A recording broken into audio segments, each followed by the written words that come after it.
How so, Kath? Are we going here? Yeah. How so? Definitely. We're going here, absolutely. Okay. We're covering this. Okay. How so, Suma? Right, this is a moment of infamy, really. And coincidentally, it's actually now my slot on AFL Tonight, effectively. Yes. It was on... You replaced Sumich. Well, I don't know. You said that, not me. There was a moment, we talk about gaps, we talk about things that have happened on air, and I'm not going to sit here and pay anyone out. I just want to know a bit of insight of how all of that went down. If you haven't seen it, I'm sure it'll be clipped together for this as well. But how so, Suma? Do you remember what I'm talking about? Can I just start by saying I love Peter Sumich and he's such a great bloke. Yes. And I actually ran into him after that happened at Crown with his family, and we had a nice chat. We didn't talk about it, but he's I was going to ask, have you spoken to him because about it? we moved on. I think maybe next time I see him we'll have a laugh about it. But he was great, and I really enjoyed, because you would know when you do AFL Tonight, I call you the day of and we talk about what we're going to talk about that night on air. Well, that's why we're sitting here, because I've been really impressed with, you don't ring me for, it's a 5-minute slot. You'd think that Kath would call me like, these are the questions. Like, I've spoken to you for like half an hour at a time. Yeah, like, I know. Kath's probably like, just shut up, mate. No, Wasting I really love good it stuff. because we get distracted and I start picking your brain about things. Yeah. And I did the same with Sumich. And so I really liked getting to know him and liked chatting to him and doing those interviews. But this one interview in particular, so he had, like you and I, we had spoken that day for a good 20 minutes or so, and he always came to the party with ideas and stuff, which I always really rate and respect. And he said, "Okay, and we'll talk about Fremantle, and I'll talk about their game plan because I think they could make a few tweaks or something." Yes. I think Tinker. this is correct. Yeah, tinker. And I said, "No worries." So, like, he knew the questions that were coming, and he was totally prepared.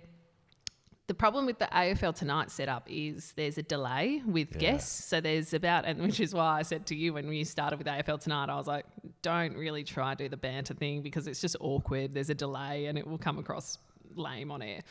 Anyway, Wait a while, Western Australia. yeah, so far Coming away. across the cables. So he had, we'd gone through the first few questions and we got to the Freo game plan one. And I think from memory, he gave me his answer and I was just naturally intrigued to know more. Yes. And so I said, how so? But then he couldn't really hear me. I think there were some technical issues.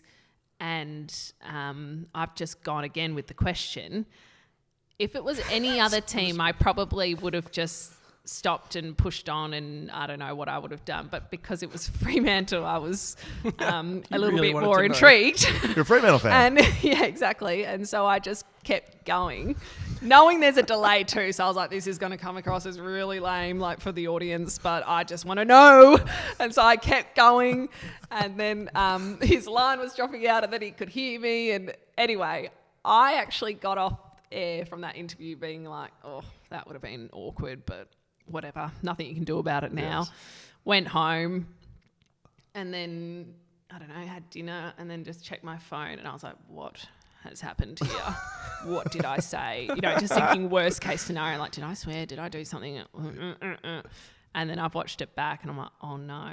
And I felt so bad for Suma because again, what I was saying before, I want people to walk away from interviews with me feeling good about themselves and like they've done a good job and that, no harm's been done and carry on with your life. But that obviously blew up on social media and became a bit of a joke. And I still get people tweeting me sometimes. How so? Oh, gosh. That's great. Yes, I agree with you. It's a bloody hard job to do when again, people see what they see on TV. They see Suma sitting there. It looks like, well, of course he can hear what's going on. But there's a delay. Maybe he doesn't hear it the first time. Maybe he does the second time. Maybe he's trying to come up with his answer. But there's a lot going on. There's just a lot more going on. So I have some empathy for it, but it is a very funny. I've got a theory. I'm just going to say it. You guys, have Suma and you know him. I don't. I fully reckon he heard it and just didn't have an answer. Because can we confirm or deny because that? And look, you don't have to say whether that's I legitimately reckon he heard it and he was like, I don't really have an answer and played the sorry, like, because I've seen people do that, and I'm pretty sure I've done that before. And you're just pretending like you can't hear, and you just hope that they're like, just hurry up, stop, and then you persist. So you're like, how so? I know. And if we were talking about Geelong or Port Adelaide, I probably would have just been like, you know what? Thanks, Suma, for your time. I think we've got some technical difficulties. See you next week. Because it was free. I was like, no, tell me. You asked 4 times.